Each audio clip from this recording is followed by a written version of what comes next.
ಒಂದು ಕಾಡಿನ ಅಂಚಿನಲ್ಲಿ ಒಂದು ಹಾವು ವಾಸಿಸುತ್ತಿತ್ತು.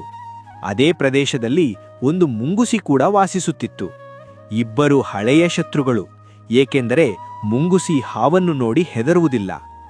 ಒಂದು ದಿನ ಹಾವು ಚತುರತೆಯಿಂದ ಮುಂಗುಸಿಗೆ ಹೇಳಿತು, ನಾವು ಏಕೆ ಜಗಳ ಮಾಡಬೇಕು, ಬನ್ನಿ ಸ್ನೇಹಿತರಾಗೋಣ ಎಂದು. ಮುಂಗುಸಿ ಮೊದಲಿಗೆ ಅನುಮಾನಪಟ್ಟರೂ ಹಾವಿನ ಮಧುರ ಮಾತುಗಳನ್ನು ಕೇಳಿ ನಿಧಾನವಾಗಿ ನಂಬಲು ಆರಂಭಿಸಿತು.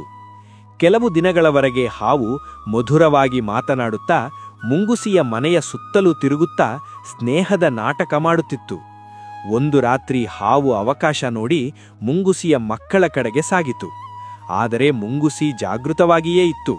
ಅದು ತಕ್ಷಣವೇ ಹಾವನ್ನು ಹಿಡಿದು ಹೇಳಿತು, ಶತ್ರುವಿನ ಮಾತು ಮಧುರವಾಗಿರಬಹುದು, ಆದರೆ ಅದರ ಉದ್ದೇಶ ಯಾವಾಗಲೂ ಅದೇ ಇರುತ್ತದೆ.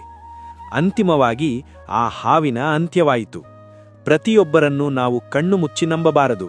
ಕೆಲವೊಮ್ಮೆ ಮಧುರ ಮಾತುಗಳು ಕೇವಲ ಒಂದು ಬಲೆಯಾಗಿರುತ್ತವೆ. ಇದೇ ರೀತಿ ಕಥೆಗಳಿಗಾಗಿ ನಮ್ಮ ಚಾನೆಲ್ ಅನ್ನು ಸಬ್ಸ್ಕ್ರೈಬ್ ಮಾಡಿ.